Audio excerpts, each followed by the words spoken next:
With the details, I am Jason Shields. A private autopsy was carried out on the body of 23-year-old Andrea Barrett this morning after Monday's autopsy at the Forensic Sciences Center in St. James came back inconclusive, and dissatisfied citizens donated money to the family to get a second procedure done. The autopsy is said to have been done at a funeral home in Cunupia. The only known fact from Monday's autopsy was that all her organs were intact. Amongst those who contributed to today's private proceedings, businessman Inshan Ishmael. We do apologize for that. I will read that again. Among those who have contributed to today's private procedure is businessman Inshan Ishmael, who took to social media saying that Monday's results were unacceptable.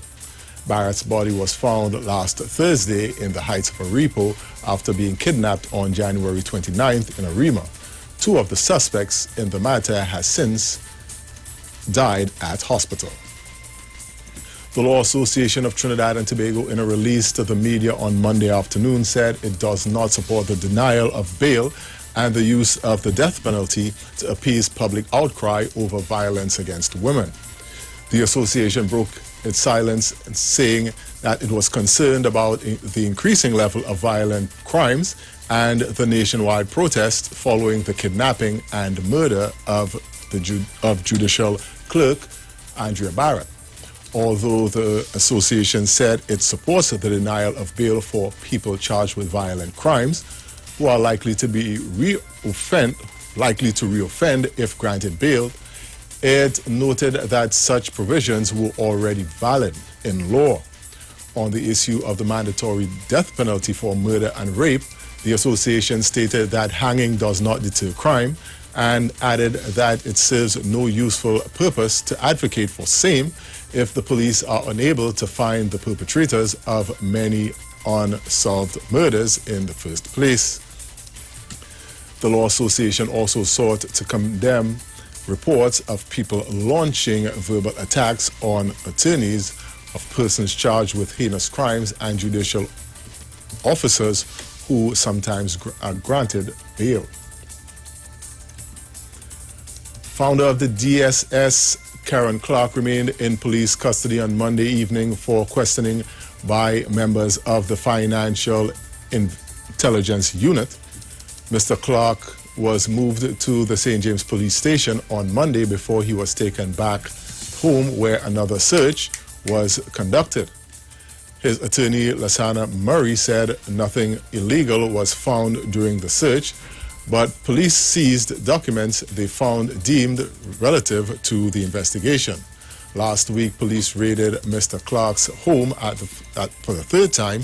He complained about discomfort in his chest and arms and was admitted to the Arima Health Facility on Saturday night.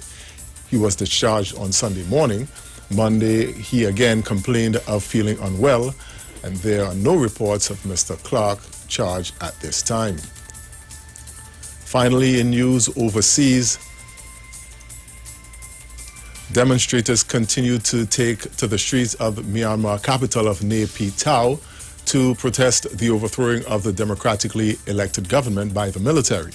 Earlier today, police fired rubber bullets during a demonstration which led to one woman being in critical condition at hospital with a wound to her head. On Sunday, water cannons and tear gas were used against the protesters with no report of injury. Today marks the fourth day of consecutive protests. A ban on large public gatherings and nighttime curfews have been instigated in some cities by the military. And that was a look at your 12 noon news on the street, 919 FM, online, Facebook, and YouTube. Join us again for another major newscast at 4 p.m.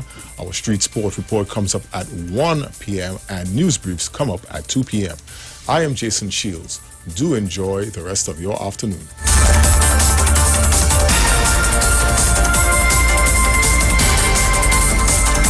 News from the street. 919 FM.